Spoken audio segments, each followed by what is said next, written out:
Boston, make some noise for Mr. Sean Astin!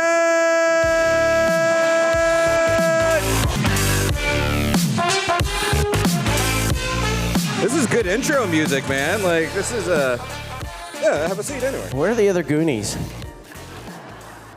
I didn't see him back. I saw Key. Hello. Now batting.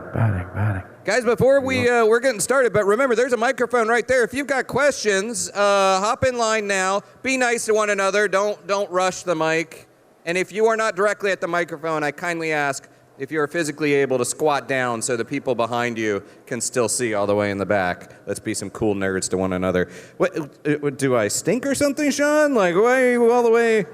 It's just Corey and Key have not been getting along lately, so I figured I'd put them on You're either breaking side them of up. me. Okay, so it's like protocol, you know.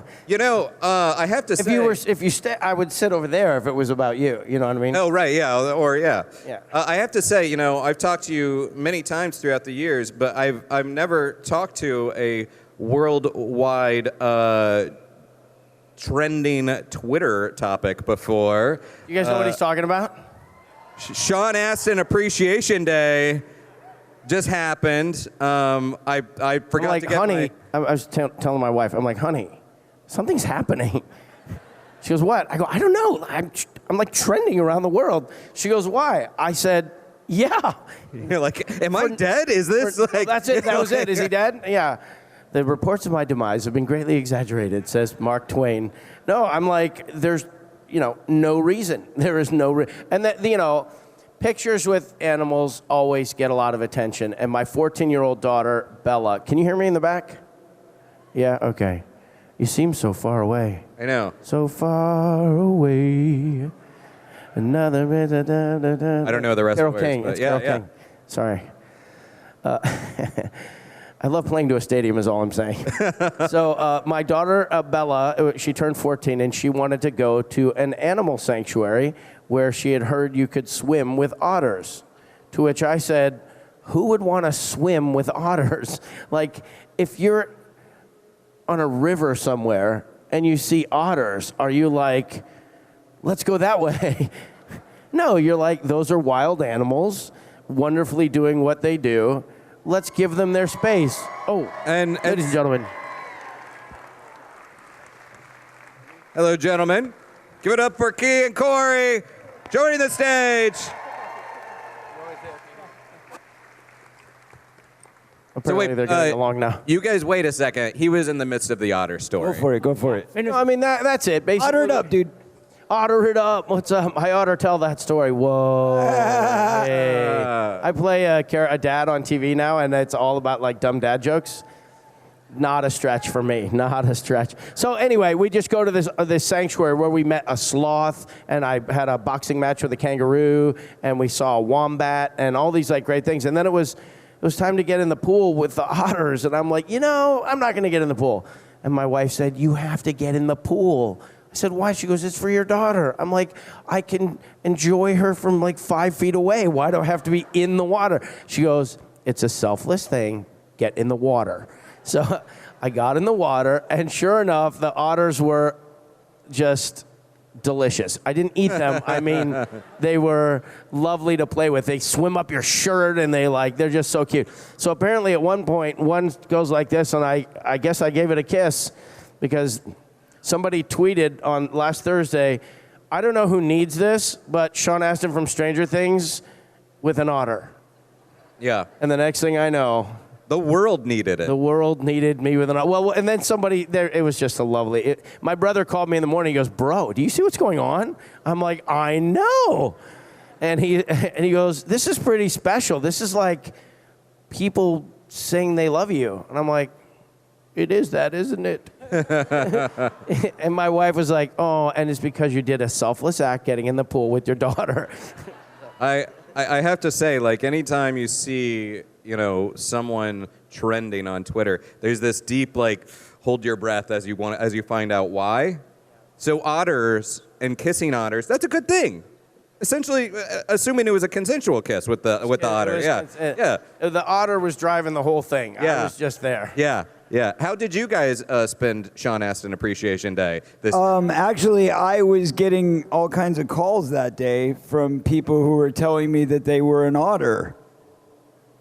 It was weird. I don't know. It was very strange. You made a lovely comment. You Yes. tweeted a lovely, lovely comment. I was proud of you. I was proud of you because I've been through it before, and I know what that moment feels like when all of a sudden, like out of nowhere, you're like on the front of every, like it's weird. It like goes from like Twitter and Facebook, and it becomes this giant thing, and then all of a sudden it's like every news story for the next 5 days. Yeah. And that's what happened. Like every day I would wake up and I'd turn on my phone, and it would be like Sean Astin and a history of his life and a history of his career. I'm like, finally.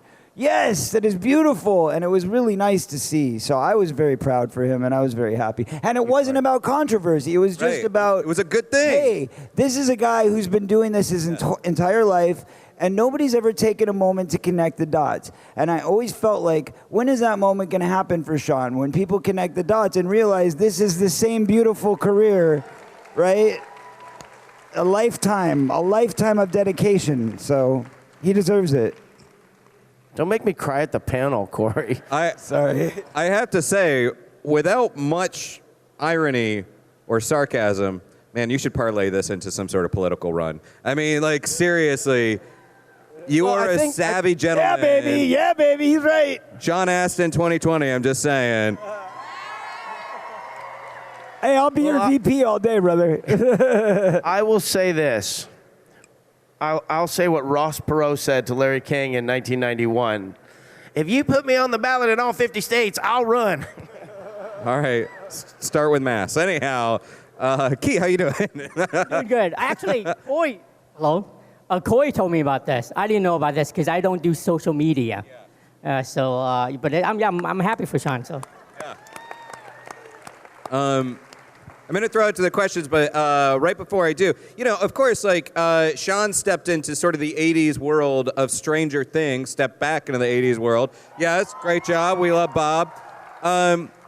Now, I know you're not doing so much, like, acting in front of the camera these days, doing a lot of work behind the camera, but would you guys be interested in stepping into that Stranger Things world if the call comes for future seasons? Would you do it? Yeah, I mean, I think it's interesting. I would love to because I think for the past couple of years, we've kind of seen this interest in the 80s era movies, especially with Stranger Things. So I think it would be interesting to revisit that. So, yeah. So you would do it. How about you, Corey? Would you step in? I love working, so I do whatever. If it's a damn good job and it's a good character that I can wrap my head around and it makes sense for me, then I'm in. To me, it's about a challenge. And I think Sean's probably the same way.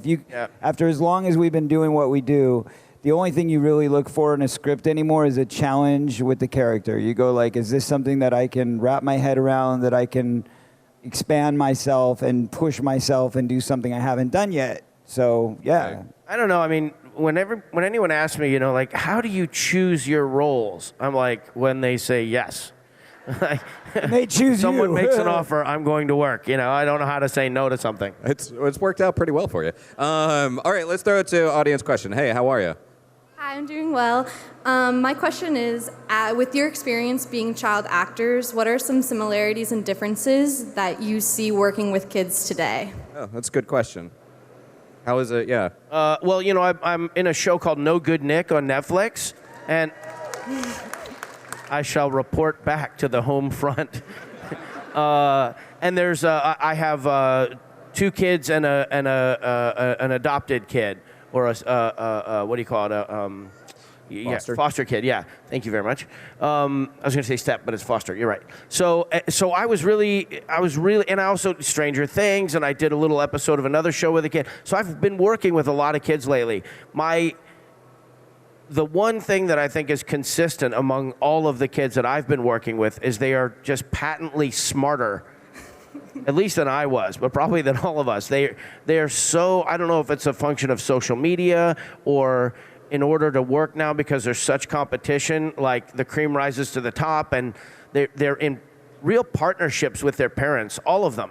It used to be the set mom or the stage mom was kind of like a nightmare for the crew because they were sort of overbearing and they'd They didn't have a lot of, sophistication necessarily. Not my mom. She was a wonderful stepmom. But now it seems like,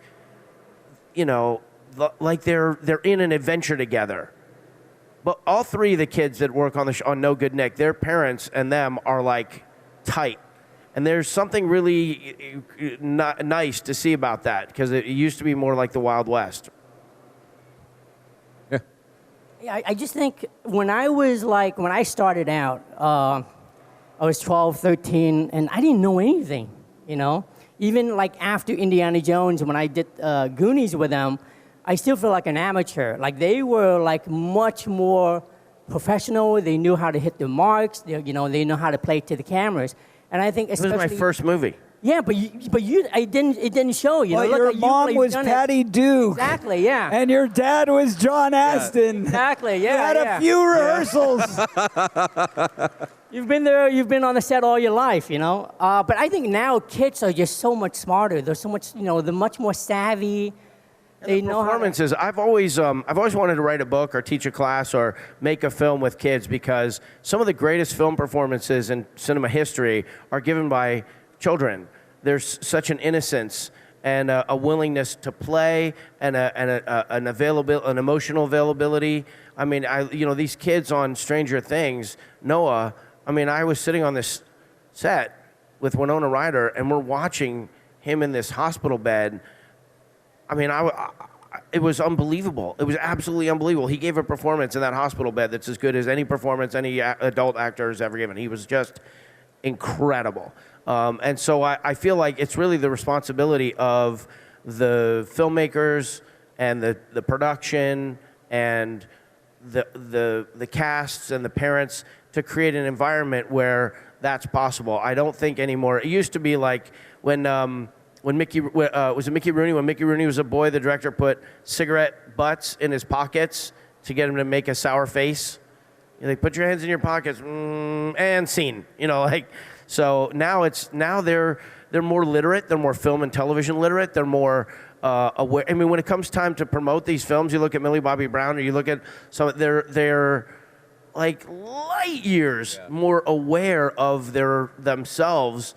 And you always worry about the pitfalls with any young actor who gets attention early. But I'm inspired to work with them, really.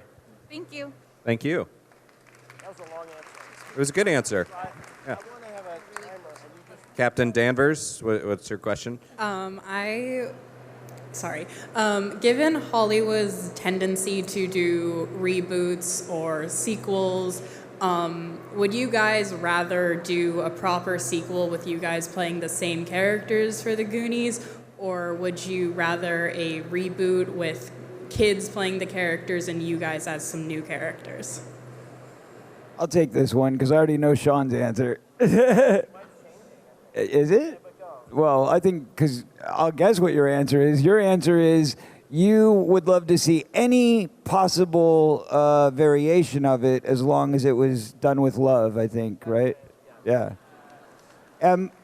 My answer, of course, is kind of like his, but my one variation is I still want to see the OGs, because I believe, and this is just my personal taste in filmmaking, but I like seeing the original cast in a sequel, or I feel cheated. That's me.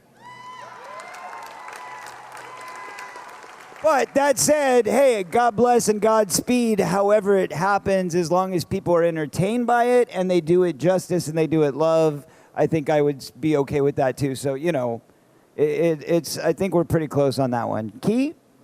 Yeah, I'm along the same line. I think if it's a good script, if you have all the right elements together, whether it be the old cast or a completely new cast, I'm fine with that.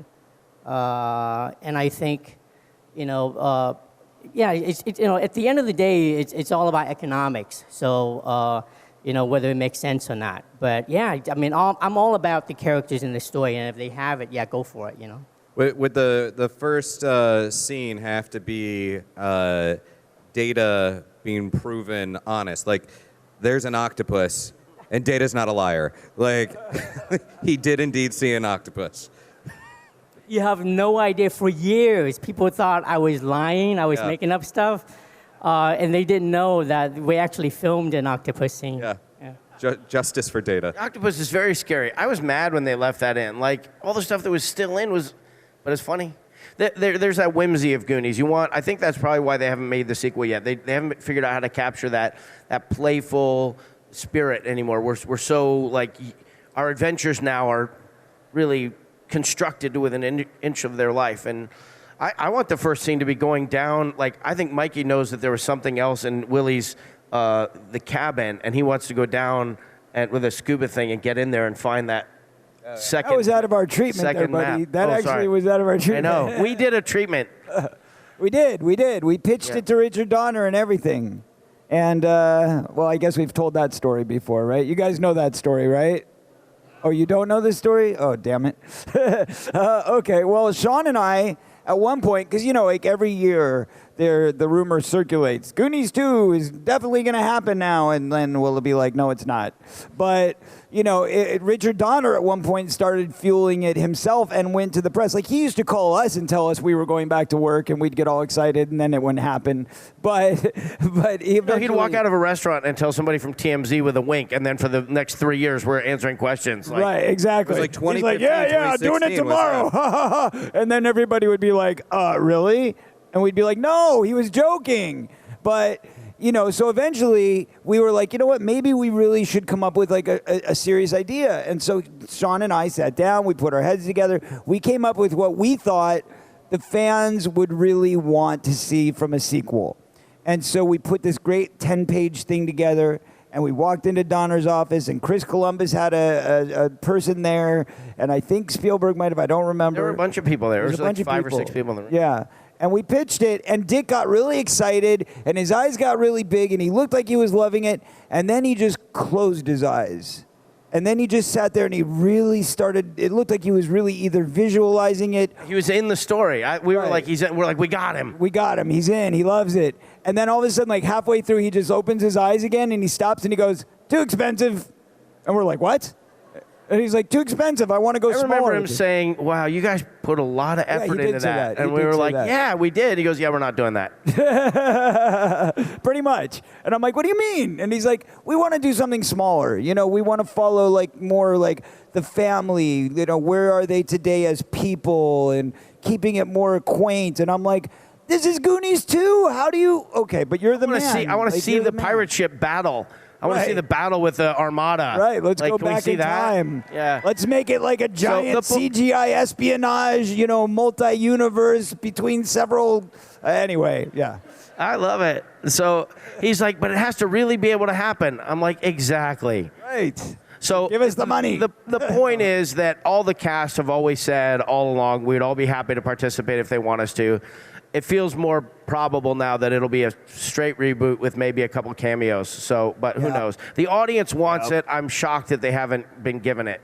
Especially now when we're in this era of Stephen King and Stranger Things. They're making Ghostbusters 3. Come on. Yeah. I mean, if they can make Ghostbusters 3, working down the line eventually, I'm sure they're going to get to, there's like a list probably. Stranger Things almost is a sequel to Goonies, except with something with this conceit of the power of 11 and the upside down, and now it's almost like maybe it's passe, maybe just normal kids riding bikes doesn't work anymore. It's definitely like a spiritual cousin, yeah. I'll tell you what, it's gotten really, really dark this year. Don't tell me, no spoilers. I've watched the first couple episodes. You haven't watched it? I watched the first 2 episodes. I did too. But then I was kind of sad, like Bob's gone. I felt the exact same way. He lives on in each and every one of us, though. All right, thank you for your question. Hello. First, I would like to start off by saying thank you, Sean. You've been my biggest role model ever since I saw Lord of the Rings. Thank you. I've always looked up to you. You made me want to be an actor. Thank you so much. Now, my question for all of you is, what is your favorite role that someone else has done? Lawrence of Arabia, Peter O'Toole. Well, you started out big. Okay, yeah. Or Ben Kingsley and Gandhi. Can I be honest? Yeah. Okay. Frodo. No, it's true. The truth is, Samwise Gamgee, I was up for that role. That is actually the truth. And Sean knows this. So, in fact, he was such a gentleman about it because I had read for the role, I'd given the tape to Peter Jackson, and I'm waiting to find out if I got the job. And I'm like, on pins and needles. And all of a sudden, we get a call, and they're like, sorry, you didn't get it. It went to Sean Astin. And I was like, I can't even be pissed. I don't even have the right to be pissed because it's my friend. So that was my reaction, I think. But he did such an amazing job. He did such an amazing job with that role.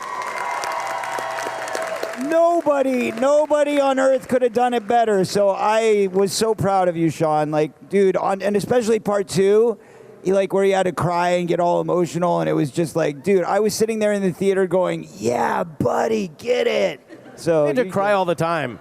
We had to cry. Like Tolkien, the way he writes it, it's always like, and then the hobbits burst into tears. And you're like, okay. At one point, Peter was like, you're really good at crying. I'm like, thank you very much. I mean, I don't think Corey's going to let up until you cry on stage today. I'm almost there. I'm fighting it so hard. Hey, Corey, this is incredible. It's like the appreciation day. Like it just went into your soul. I can't You deserve it, brother. You deserve it. All right, stop. I know. Okay. Stop.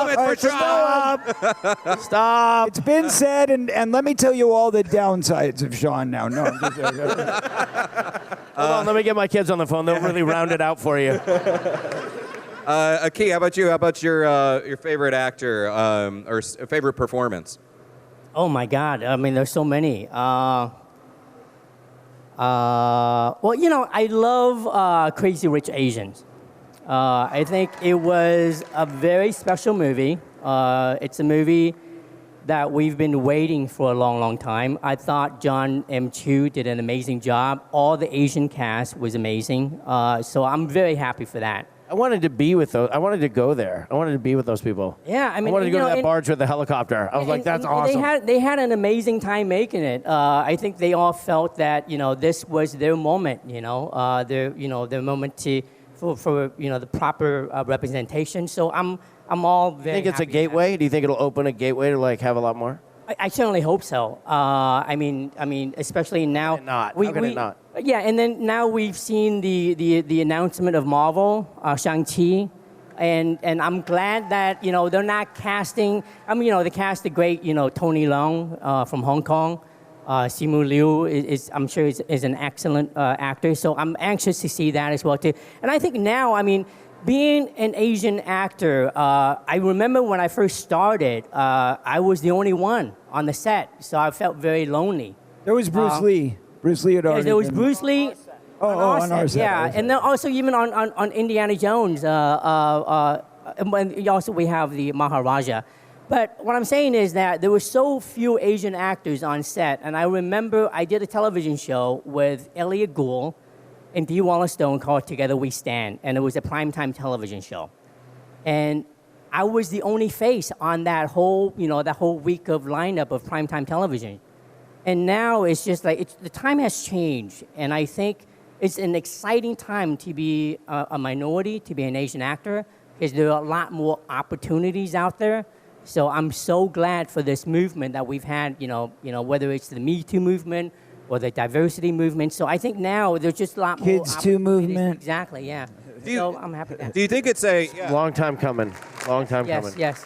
Do you think it's a result of simply there being more content platforms out there, or is it more that the ability to create content is in everyone's hands, and so they're, all of us could have a YouTube channel and create content that reflects us, reflects the people in this room. If I'm not mistaken, there's several thousand years of incredibly rich storytelling in Asia. Yeah. It would be the audience in America deserves to have access to that incredibly rich cultural history. So the world is a smaller place now with the internet and with the ability to travel comfortably and the population growth the way it is. It's inevitable. It's just it's awesome that we're witnessing the inflection point right now.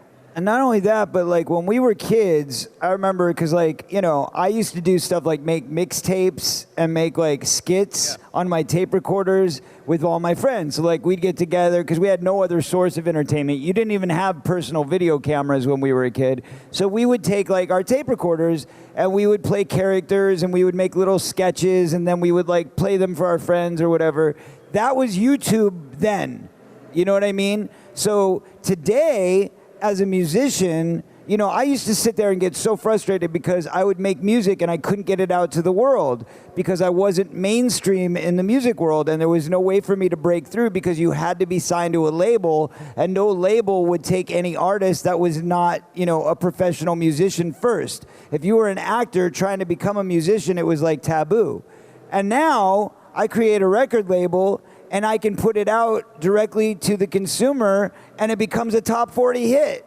And I was like, really? We can do that? Which means me, him, you, anybody in the room can become that artist that you've always wanted to be, and you can get it out to people, and people can judge it or enjoy it or whatever. So we didn't have that ability as kids, and now you do. I remember Joy Luck Club was like a moment like that, where it was like, oh, finally. And then there's this long gap. Yeah, I mean, and that was what, more than 25 years ago. But still, back then they didn't. Even though it was a studio picture, but they didn't give it that marketing push that they gave to Crazy Rich Asians. So I mean, it's, you know, I'm glad it was embraced by the Asian culture. Yes, it was embraced. It did very well. It was critically praised. But I mean, it's, you know, if you look back 10 years from now, I think Crazy Rich Asian is going to be a very, you know, it's an important film. Well, especially because people showed up to watch it. That's the thing, is it broke that. My kids saw it like 5 times. Yeah. They forced me to go to the theater with them. They're like, Dad, you have to see this movie. So that's cool. Yeah, and it's good. It's encouraging. Thank you for your good question. Thanks so much. That could be a whole panel. How you doing, guys? Hi. Corey, I love your jacket. Thank you. No problem. My question's for Sean. Sean, I love your work through the years, whether we're talking Goonies or Lord of the Rings or Bob. My kids love Stranger Things. But my question's about one of the great sports movies and inspirational movies ever, and that's Rudy. And I thought you were going to say Tin Cup, but I don't know how many times I've seen it, but it's a lot. And could you share a memory or a story about the filming of that movie? Yeah, thank you so much. Yeah, Rudy, you know, Rudy and I are friends now, still, 30 years later. And he called me the other day, and he had a litter of puppies, and he called to offer me one of the puppies. And I was like, I hate you. If my kids hear that you offered me a puppy, they're going to make us take it, and we've already got like 12 dogs. Like, you know. There was a time when, in the middle of the filming, they made it so that I could do strength training in the Notre Dame football facility. Not with the football team, but, you know, access to all this. It was state-of-the-art, world-class equipment and coaches and stuff. First time I ever knew what an electrolyte was in there. They're like, you want this electrolyte? And I tasted it, and it was like battery acid. So I was like, no, I don't want an electrolyte. But there was a moment, you know, once we finished the football stuff, you know, sort of fall began to turn to winter, and all the great work I'd done to get in great shape, I put on like 10, 12 pounds so it would be credible that I was a football player. That stuff was over, and now we were doing all the mill stuff and the indoor stuff and the school inside of Holy Cross stuff. And I started getting fat. Like, that's what happens with me. You know, you fit, fat. Fit. So I called Rudy, and I'm like, Rudy, can I get back into that training thing? I need like an exercise bike. And like 2 seconds later, he shows up at the door with an exercise bike. Right? Well, yes, it was thoughtful, but also he wanted to make sure he looked good on screen, right? But anyhow, my wife was, I had just gotten married. My wife is from LaPorte, Indiana, which is 20 minutes west of South Bend. So we'd been together a year and a half, and her family, she was like, I'd show up and we'd go to the river and catfishing, and, you know, I was always muddy and playing with the kids, and I was just like this grunge kid from the West Coast, you know. They didn't care about, they didn't there was nothing that extraordinary. You know, having done a movie like 10 years ago, was like, oh, that's cool. You did that when you were a kid, and now you're with our daughter. And then I show up. You know, Ronald Reagan was the last person to make a movie before Rudy at Notre Dame. So, like, when we started filming, the mayor had us up on this dais, and it's like, Sean, I don't know what your political aspirations are, but the last guy who did this job went on to have great success. And then the next day, the newspaper, I'm on the cover of the newspaper, you know, Grandma and Grandpa and Rolling Prairie, like, wow. Like, you know, she picked a winner. You know what I mean? So, but for me, the process of making Rudy is as much about my young marriage and our love and time together, and the seriousness of doing it as sacking a quarterback in front of 50,000 screaming Irish fans, which wasn't bad, but I'm just saying. Yeah. Thank you. Thank you. Thank you. You know, to be fair, if it's one thing that might trump an otter kissing you, it's Rudy's puppies with Sean Astin. I'm just saying, if you want to get back in for Appreciation Day. I honestly think that the world Twitter sphere was tired of talking about Trump for a minute, so they talked about me for a minute instead. Yeah. You said it. I had to say Yeah, I did, yeah. Hi. Hi. I have a quick question. A lot of people have already mentioned a lot of the movies, Sean, that you've been in, and you're always an inspiration in all of them. Especially Rudy, as he said, and as a teacher, I use that in my classroom, and it really makes a difference in a lot of people's lives to know that you never give up. But I have to tell you, I have a very special place in my heart for Special Agent Oso. Special Agent Oso? It's all part of the plan, more or less. Exactly. What does it take to ask a question at a panel? 1, stand up. 2, get to the microphone. 3, have the courage to say what you think. Congratulations, you're a Special Agent too. I probably could say all those by heart with you. But anyway, my question is, if any of you had a choice to be something other than an actor, what would you choose?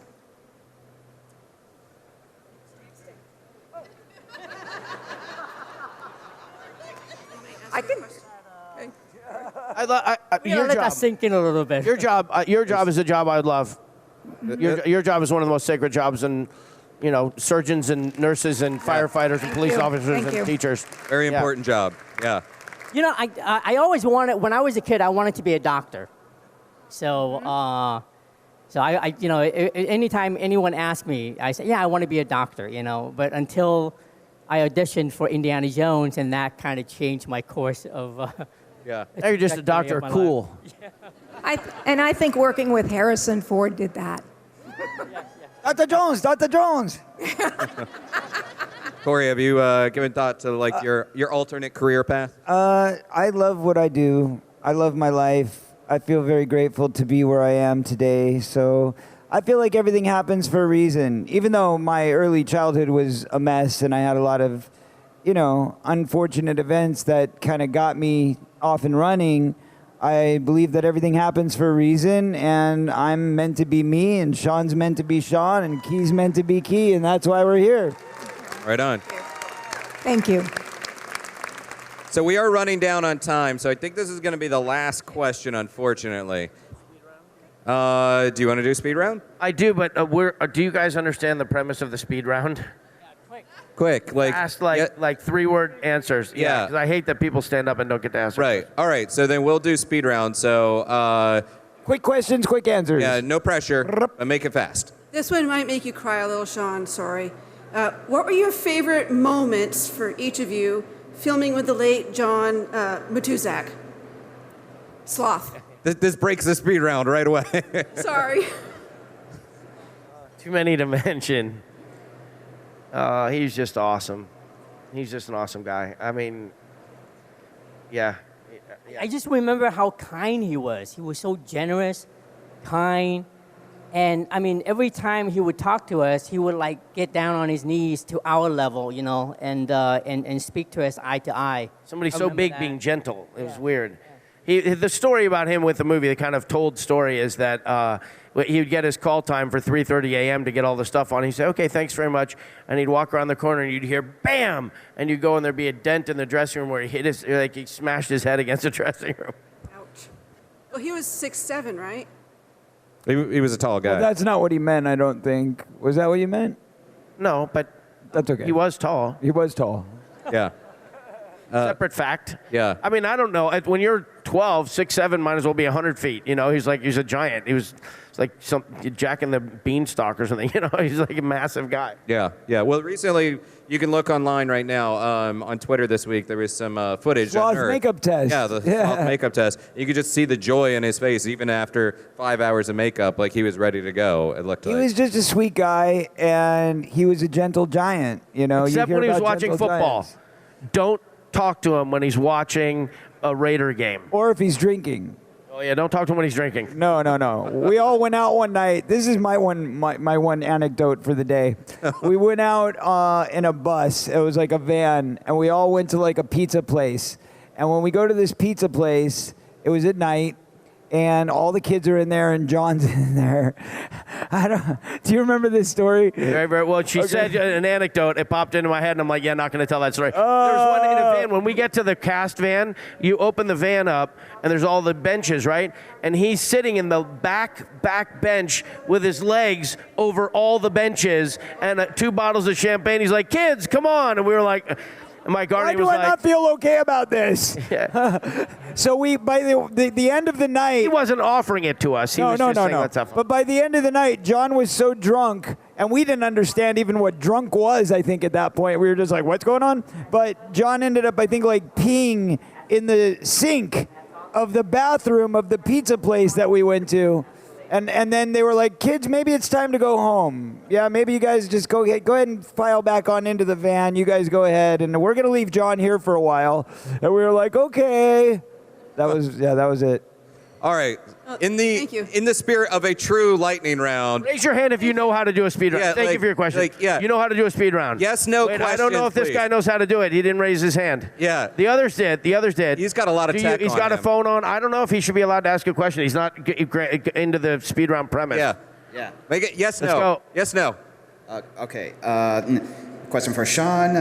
What's it like being on Stranger Things Season 2, where one of the biggest inspirations for that show was the Goonies, and do you think it, in a sense, came full circle being in it? That is not a Good. speed round question, Good. sir. No. Hold on. Good. Next. Thank you, Sean. All right, speed round. Yes. All you guys are awesome. Corey, can we see your eyes? And I want to know if it was... Woo! This is not lightning round. If Go. it was hard for you to find your own individualities after acting as a child. Yes, go. Next. Yes. What was your favorite scene to do in the Goonies? Water slide. Pirate ship. Kiss and carry. All right, cool. Real fast. All right, my husband had never seen the Goonies, so I went out and bought it. He loved it. And we were watching the special behind the scenes. Sean, my question is to you.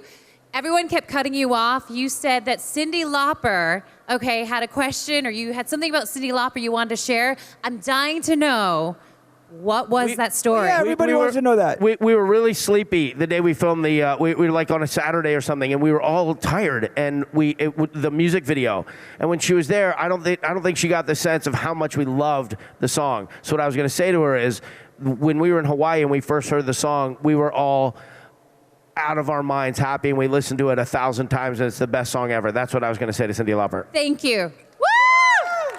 All right. Awesome song, by the way. So, have you played the Goonies video game? Yes, it's hard. Woo! No. I agree. No. All right. As a child, you get a real question. I'm breaking the rules. What's your question? What is your favorite invention that Key made? Pinches of peril. Pinches of peril. Do you guys have a favorite one that Dana made? Well, I like the one with the boxing glove that comes up and knocks the guy in the face. That would be. And I love slick shoes too. I think I like the one at the very beginning of the movie where you open your belt buckle and you shoot the thing, and it's like pulling the trash can towards you. That seemed like the most, like we could actually make that somehow. Yeah, that's kind of like the Batman utility belt. You're right. A little Nerf target sucker is going to actually pull an entire person towards. I want to see that technology. Science can make it happen, Corey. Fiber optics. I don't know. All right. Thank you for your question. Thank you. That was a great question. On that note, Fan Expo Boston, you guys are great. Please make a lot of noise for Sean, Key, and Corey. Hi, this is Aaron Ashmore, and you are watching Fandom Spotlight. Be sure to like, share, and subscribe like now. Oh, and have fun and follow your fandom.